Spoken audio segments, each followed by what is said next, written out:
Hi there, Elevated Planet community. This is John Drew here from Elevated Planet, and today I am here with Tia Kansara, Dr. Tia Kansara for that matter as well. So hi Tia, how are you doing?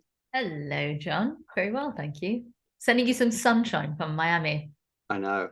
You know, it always makes me wonder when I kind of look at these things and I see this pasty Englishman here on the right-hand Oh side, and I dear. think, it's definitely February. I need some sunshine. I could do a little bit of Florida. What's it like over in Florida at the moment? So beautiful. I mean, the weather is great. It's perfect temperature. It's not too hot, and I think it does get considerably warm, Yes, but it's not too hot. Just perfect. very nice, very nice. Well, anyway, Tia, thank you again very much for putting aside the time because I know you have a very busy life. And we had a conversation just on Thursday for a few minutes, and that's the first time we've ever spoken. I know that Jolie, my business partner, is a big fan of yours and a good friend of yours as well. Hence the connection that was made. But one of the things that struck me when I was going through having a look on the internet about, what you've done, where you've been, what the achievements and the likes. And, I think one of the first things I said to you, which really was from the heart, was that, kind of reading through this stuff made me think that Richard Branson looks like an underachiever compared to you. You've done so much. And and so much of it is for the good of mankind as well. This is a lot of good, selfless stuff. We need people. The world needs people, and the planet needs people like you doing what you're doing. So, I honor you for that. But what really fascinated me is what is the journey that has taken place. I'm all ears as to how someone, and I would say a very young person, has achieved so much because United Nations was in your past, right? You've done speeches to United Nations. You've advised governments. You advise large companies and corporates and that on their policies. And just reading through what Replenish Earth is all about, I understand why they would reach out to someone like you. But Tia, taking it back a few years, where would you begin this journey to where you've got today? That's a really beautiful, open question. And if you give me a particular topic, I could probably spend a day describing just that one area of my life, whether it's No. my relationship with family or my relationship with the globe, my relationship with travel, my relationship with work and how that has transformed me, my spiritual evolution, and gosh, the sensitivity that comes from walking a path you don't know. And if, of course, anybody does, that's great.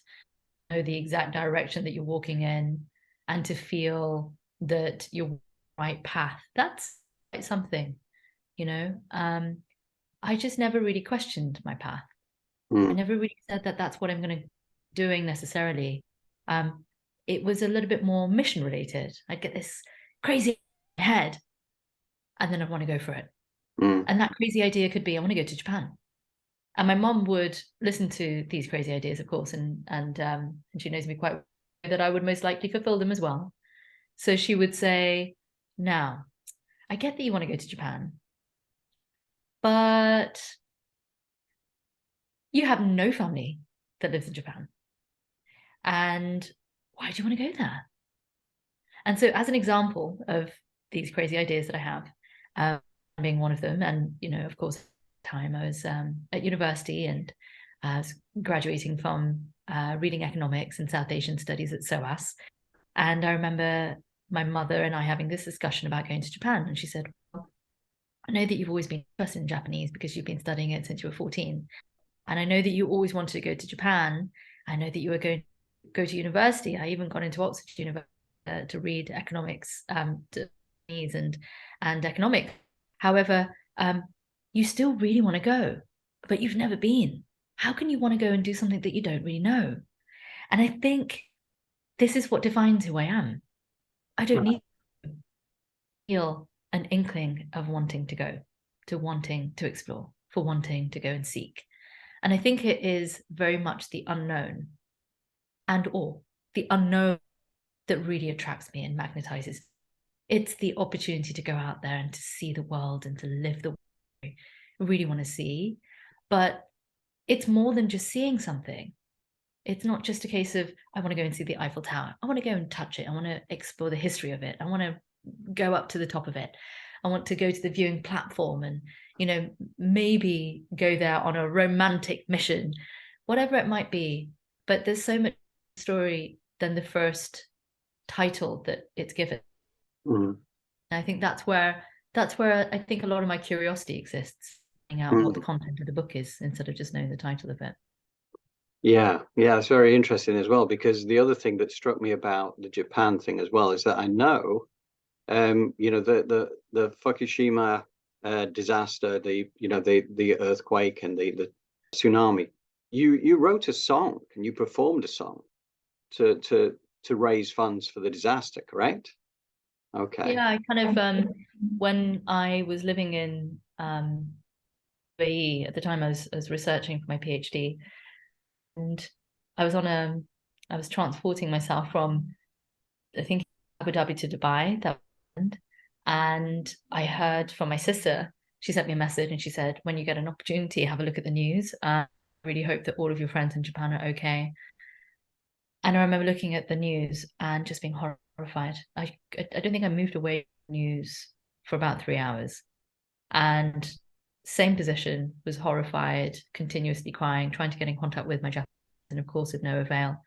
Wanted to be able to give them something. What would I give them? How do I know where they are? I can't even contact them. Most likely have left Iwaki, which is where I lived.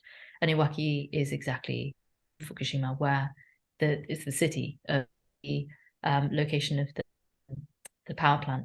So I lived 50 kilometers away from that when I was English to students in 3 schools, and 2 of the schools had been completely wiped out from the tsunami. Everybody had dispersed to Japan, and at the time I wanted to still do something, and I thought the only thing that I felt like I really could do is to sing them something was very dear to my voice and my love and the frequency of connection through sound.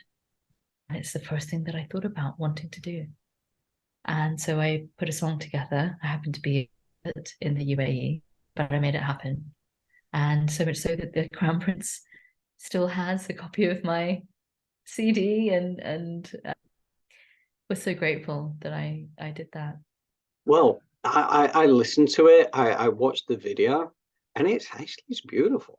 It really was a true work of creative art, and I was so impressed because, you know, if you'd have been a singer-songwriter, I'd have been, yeah, that's nice.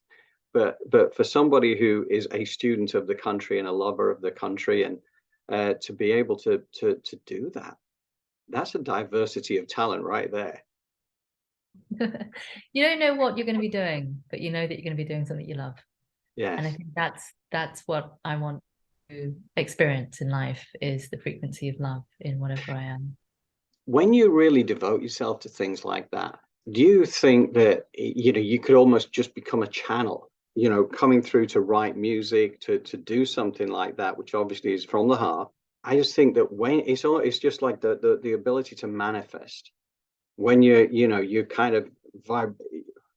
And this is one thing, in fact, I had when I spoke to Joe Lay the other day, and I said about the conversation that we had very briefly, and I said, it struck me that you were really somebody that I would describe as somebody who's in vibrational alignment with the universe. That's what it felt like.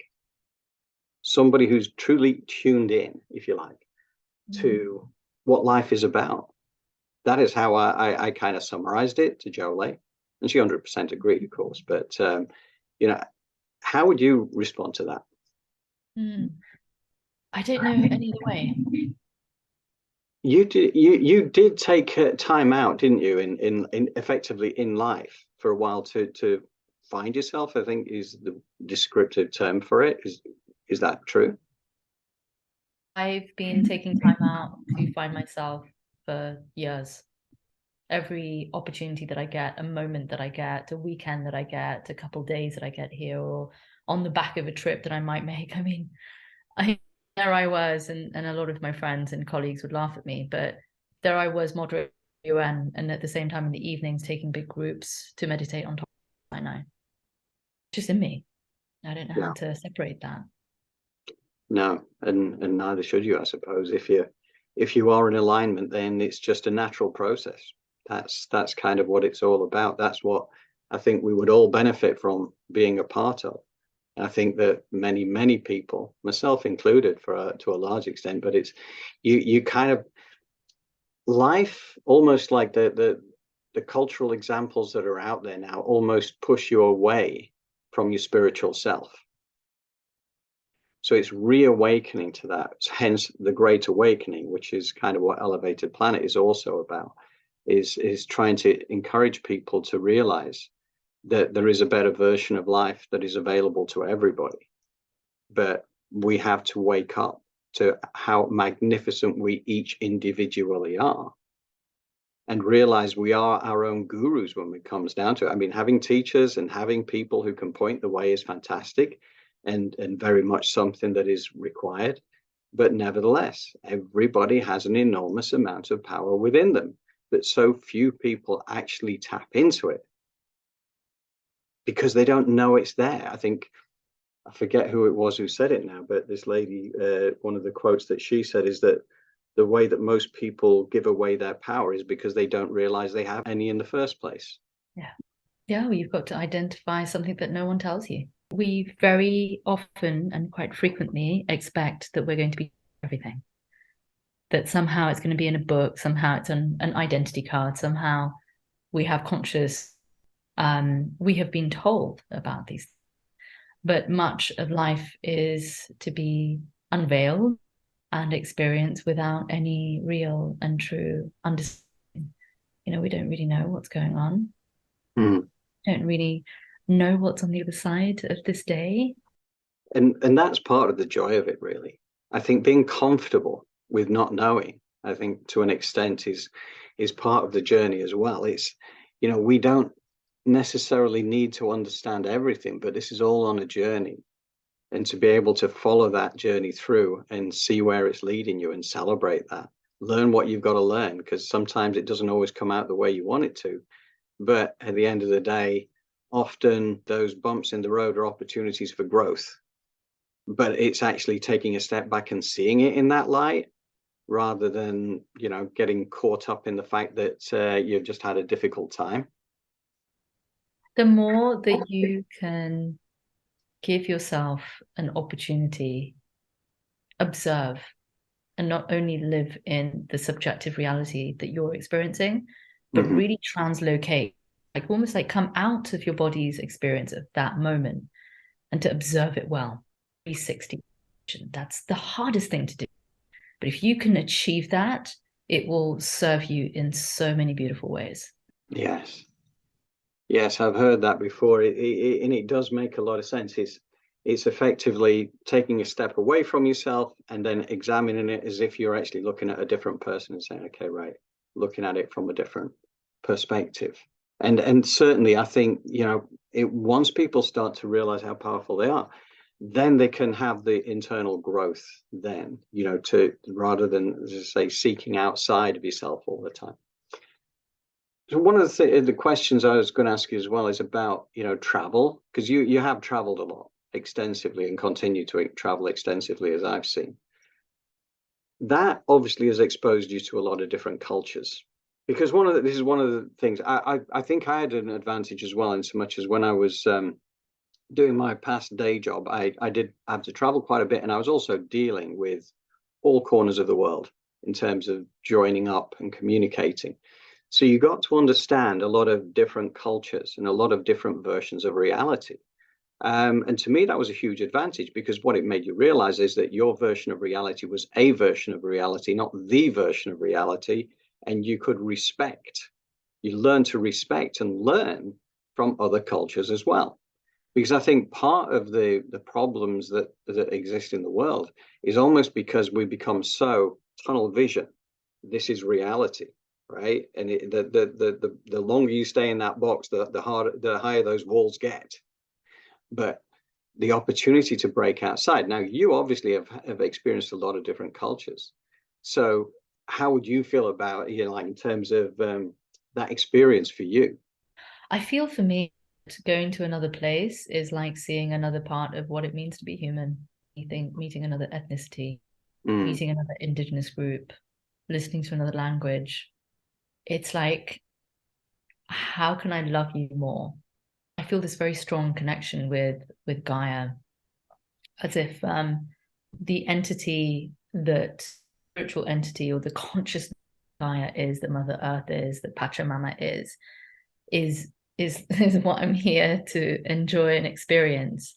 And every time I go to a new, I'm just in awe of everything that she is.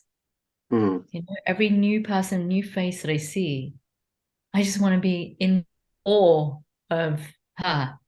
And I see different places and beauty wildlife. My God, I've been gifted moments in the wild that are breathtaking.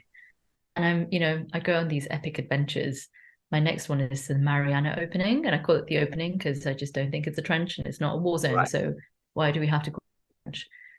But the opening just goes so deep, and that's where I feel that the whales give birth, and I feel that the whales that swim around that, the humpbacks, have this beautiful tradition of singing these seasonal songs, and all of the traditions around, these kind of Polynesian countries, islands, people, indigenous communities, all have some level of wisdom associated to the whales.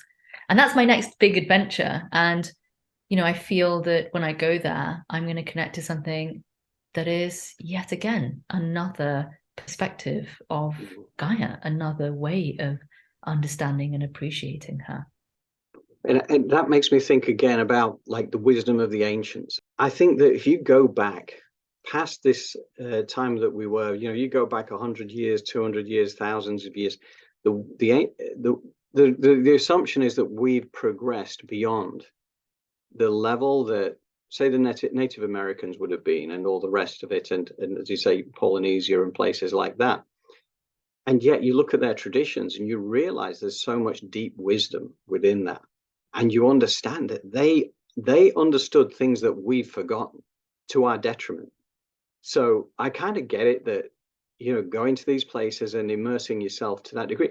I was going to ask you, actually, I mean, have you sort of experienced the shamanic side of things at all? Because, much of what you talk about is something that I associate with that wisdom of the ancients as well, where you're in touch with nature and you understand that the journeying, that side of things. Is that something that's crossed your path? That's the thing about shamanism, that I think there is one word that captures, it's kind of like a catch-all at the minute, but every tradition that has a very deep relationship where, since the 1950s, this is what we've been doing, where there are tens of thousands of years worth of history that has continually survived and has grown, and has evolved, has some of a practice of consciousness, of connecting with the elements, of connecting with the spirits, of connecting with ancestors, of revering and honoring and respecting the land. That for me is shamanic. So yes, I've been on a journey of shamanism throughout the world for that very reason. I would call myself somewhat of, a seeker of the practices of being in contact with that. I don't necessarily only call it shamanic. Spiritual, conscious, religious in some places. I've been to religious congregations and areas for that very reason. Can be known places and unknown places. Places where everybody knows, like the Church of the Walker, or a tree that I really want to go to, or a well that I really want to go and visit, where I feel there is just as much power and density, form and relation. It's interesting, and there's a lot of energy points out there as well. You can gain, it's a method of cleansing. It's a way of getting rid of the negative energy, bringing in the positive energy.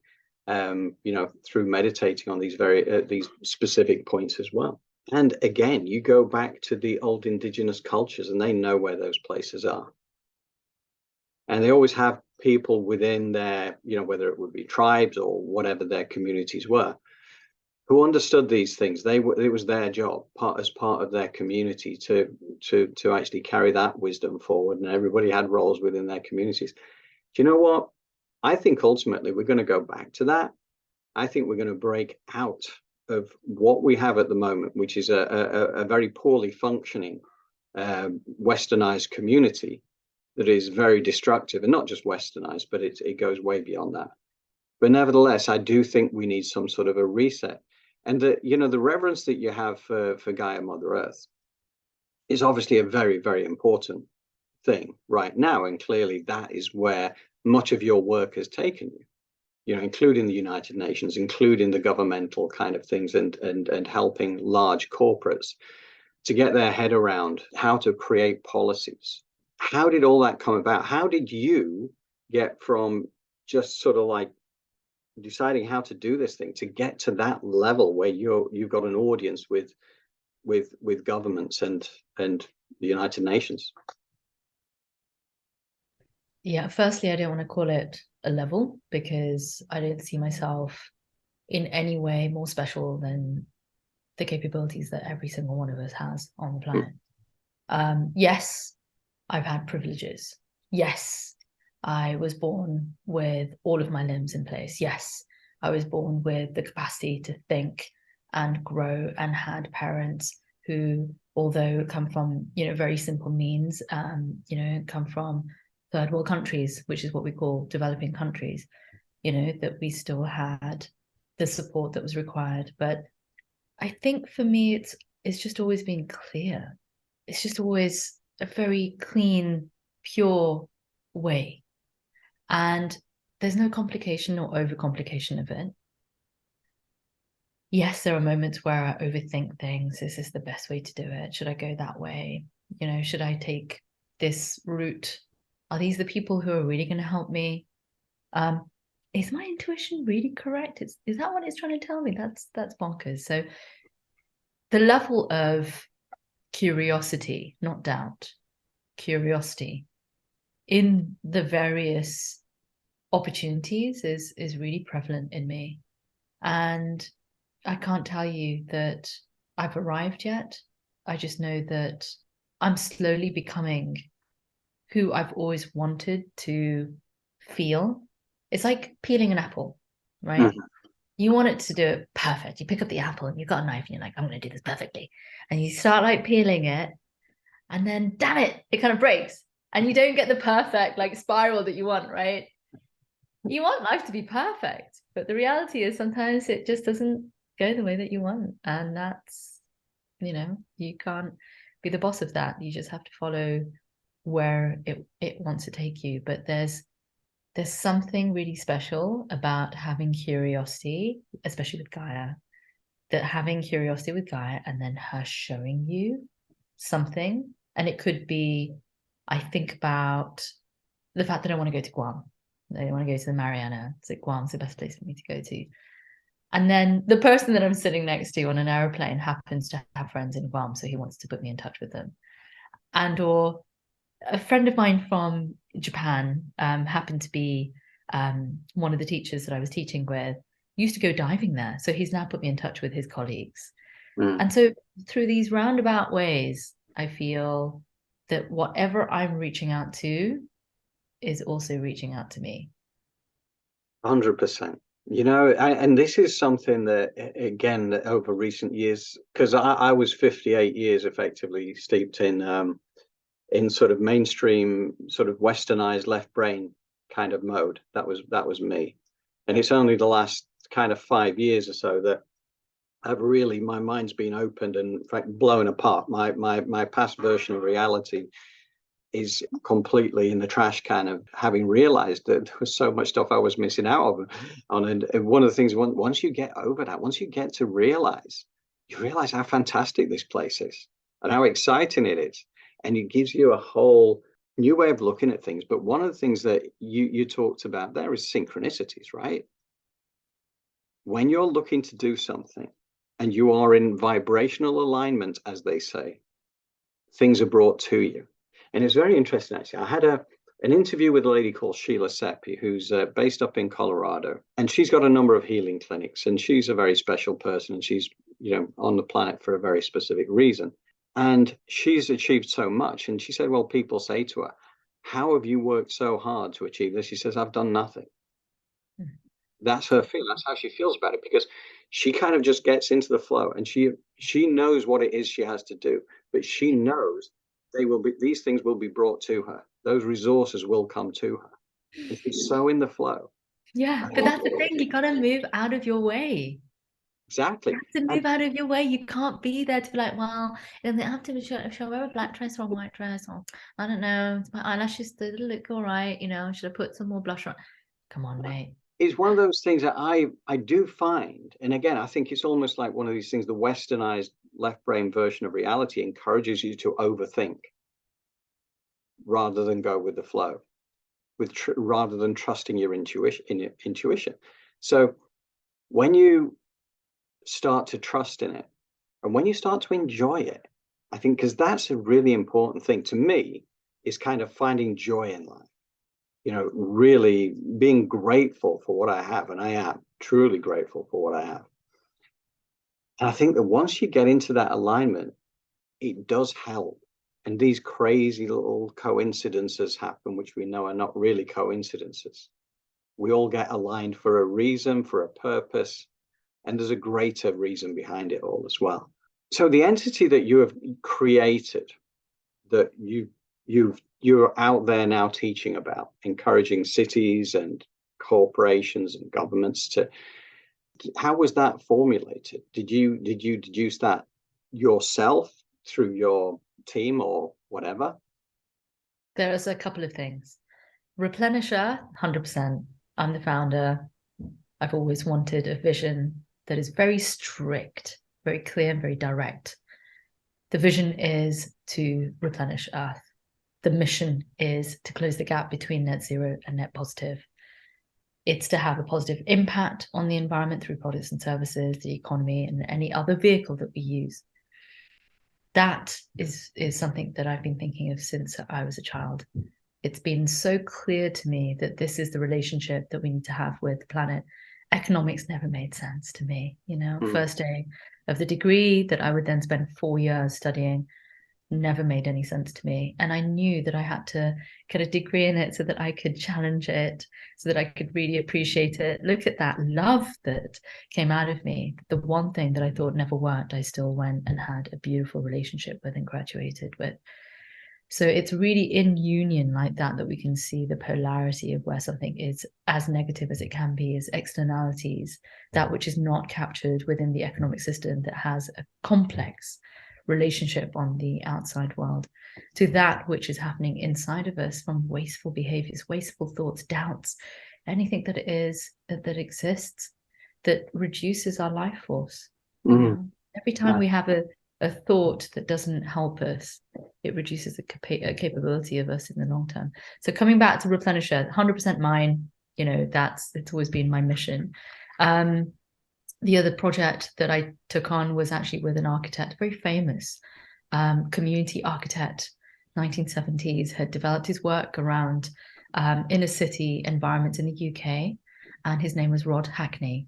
He's just a brilliant human being, one of my absolute favorite humans in life, who took on the task of inspiring communities to change and evolve society by stepping into the role of an enabler. As an architect, he wasn't going there as a specialist. He always called himself the person that would enable and create and help to transform one community at a time. And these communities then had touch points with other communities, because what would happen is, he'd go into an environment and, Black Road is a very famous scheme of his. And the house that he bought was for £50. He was doing his PhD. The environment was about to be taken down, and he kind of knew that. The letter that came from the council to all of the residents said that they would have to move out, and they went against it. And he suggested as the architect, well, I can kind of show you what you need to do to rebuild or to redo and refurbish your homes, if you're up for it. Are you up for it? You think you can take it on? They all said yes. And thus began this community architectural work, which is the community and the experts working together. There's no hierarchy. This is why I don't like this concept of like, well, how did you get to that high level? No, we're all working at the same time. And from the development of that, he started a company. And later on, when we met, we joined forces. And I'm also now, because he's retired, the owner of that company. But it's his legacy that I really deeply respect, and I've supported it for 15 years. I love the work that he's done. I love what he's stood for. He's probably one of the closest people in my life to me. Yeah. Yeah, that is fantastic. And I agree with you 100% in terms of the hierarchical side of things. We are all, everybody on the planet carries an equal value. It doesn't matter whether you're a president or whether you're, in a humble kind of part of the world with a humble existence, as we would, define it. Everyone has equal value. But at the same time, taking your message to the likes of United Nations, to the likes of the government, it takes some doing. But having said that, again, when you have the vision and you have the passion and you have the right intent behind you, right, to do what you've done, it's a blessing for mankind, really, as far as that goes, because that message is an important one, right? I mean, we want a planet for us to live on, but we want a planet for the next generations to live on as well. And the way we're going, then the planet is kind of destroyed before too long if we carried on the same track. And there's a lot of interesting arguments out there at the moment about something called, I don't know whether you're familiar with, 0 point energy. Yeah. Now that, for instance, and let's face it, this is not a new thing. This is, Tesla was one of them that I go beyond that. Thousands and thousands and thousands of years ago. There's so many civilizations that have existed that this technology has been available to them. The Arcturians, the Andromedans, all of the galactic races that have had this kind of technology, the Syrians. And so I really appreciate that there are certain technologies that have been kept from the consciousness of humanity purely because we're just not ready for it. All it takes is something like social media to be turned into deep fakes, and then before you know it, faces are changed, and consequences and realities are created that are so in misalignment. And so until we are at that place, and I think this is where our spiritual and consciousness work comes in, but until we're at that place of beautiful love and connection, it's only ever going to bring us down into the density that we don't want to be in. Yeah. But 0 point technology is one which, and there's so many more. Yes, for sure. And I know that, you go back to the times of Atlantis, pre-disaster, right? I mean, this was something that they had. So you're talking about, probably 12,000 years ago. It was in common use, and they were so much more advanced than we are in so many ways. The corner, from where I'm at right now in 2019, I came to visit Bimini, which is just off the coast it's one of the islands of the Bahamas. And it's the location where the Atlantis Road is underwater. It's just really beautiful stones that are structured as a road. And some archaeological surveys have shown that this could inevitably be one of the locations that Atlantis had existed in. And it's, it's obvious that there are so many seasons of humans. This is what happens. All right. There's seasons of humanity, of civilizations that come, and maybe they're seeded with a very different DNA, or there's a complexity or inevitability of us growing in the way that we have. Sometimes it works, sometimes it doesn't, and that's that's how many of these civilizations have probably been wiped out, and we don't really have that much. I just remember this beautiful mechanism that was found in the ocean recently, and I remember it just showing that gears existed thousands of years ago. Oh yeah. And it's just, somebody had taken a photograph and put it. It's just such a beautiful image, and I'm an absolute geek when it comes to these tech things, because my father is this ultimate Da Vinci in current form, and whenever I think about these things, I just wonder how he would take it all apart and see how it all worked. And he loves horology as well. And so to look at the mechanism and just think, gosh, genius, like that's what they did. This is how they put this bit together, and that bit fixes onto that. So Yes. yeah. Yes, it'd be fascinating to reverse engineer some of the Atlantean things that they had before the whole thing went badly wrong, obviously. And I understand that that was of their own making as well to a large extent. And I know that Gaia, Mother Earth, can be restless every now and again, and continents shift and things change. And I don't doubt the same thing will happen again at some point. Not quite sure when that point is. There is an argument to say it's soon. According to Nostradamus, 2029. Oh, hello, that's coming up soon. Yeah, Nostradamus, he did pitch in there and he used to use astrological signs to say when certain events were going to take place. The astrological sign that he talked about for the next Earth shift could be narrowed down, if I remember rightly, and this is very precise, 24th of October, 2029. Now, that is when the absolute time when the conjunctions that he was talking about were actually falling into place. Now, does an Earth shift happen on a single day? Is it that, how accurate is that? Because I think, again, with Nostradamus, it's one of the things that he would always say as well is that, nothing is absolutely defined. He's got certain things absolutely right, and certain things that he predicted haven't come to pass. One of the things that he predicted for this time in particular was the time of troubles, where things do get shaken up, where things, we go through a very dark time and a hard time. But having said that, one of the things that I always point out when I start talking about the dark times is that everything comes back to equilibrium. So if we have extreme darkness, we also have extreme light available in equal measure. Okay. Now, that is the way I look at it. But Nostradamus talked about the time of troubles. He talked about an antichrist. He talked about a whole bunch of things that, he was quite definitive in the way that everything changes. Is that, do you feel that there's any big changes coming up, or again, gradual life as normal and it'll evolve the way it evolves? That's a really good question. I'm really interested.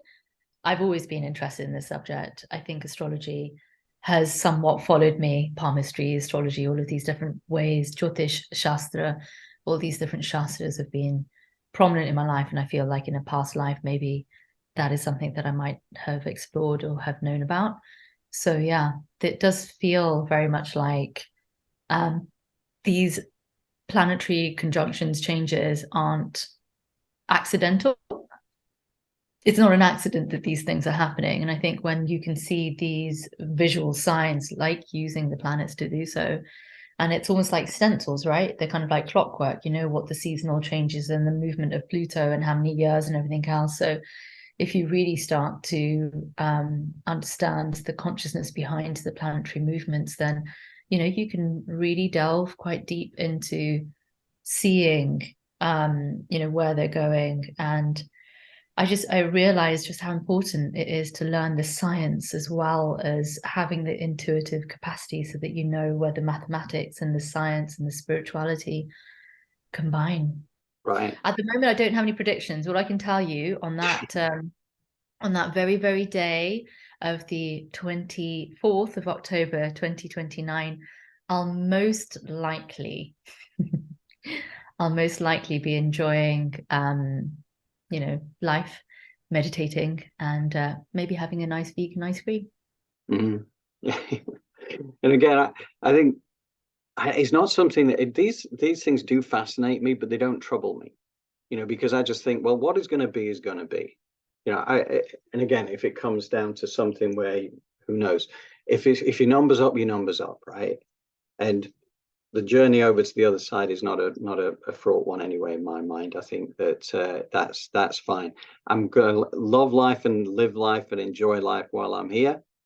And when it's my time, then fine, I'll exit at that point. But till then, I'm going to just make the most of it. I'm fascinated. I think these next few years, and you talked about the numbers, the mathematics that goes behind these things as well. You know, the astrology, everything, and so much of the universe is made up of numbers. I know that Chris Stiles, who him and his wife Suzanne have 365pincode.com, and he is remarkable the way that he has developed that as a mathematician to a level way beyond standard numerology. And he's been coming up with some amazing predictions. And I'll be interested to see how that comes to pass. But if he's right, we're in for some major changes over these next few years. But we'll see. We'll see how it unfolds. And actually, just one final point, because Tia, I have to let you go.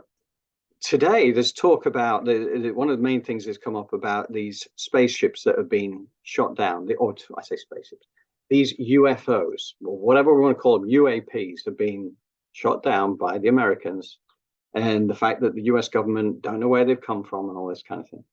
Now, one of the things I'm very aware of, and in fact, I've actually put this out on past newsletters on Elevated Planet, is the risk of a false flag event from the governments to say that there is an alien threat out there, and that we need to create sort of space force and all the rest of it to protect ourselves.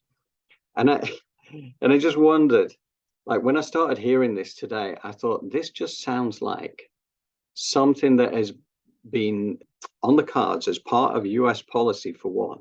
I think the UK is the same, to actually start to create the alien threat environment, which is kind of fictitious because, anyway, for a whole bunch of reasons. But for a start, the US government have known about the UFOs and our galactic cousins for many, many decades. And there's no surprises out there to them. I think they know so much about this, but so much suppression has taken place.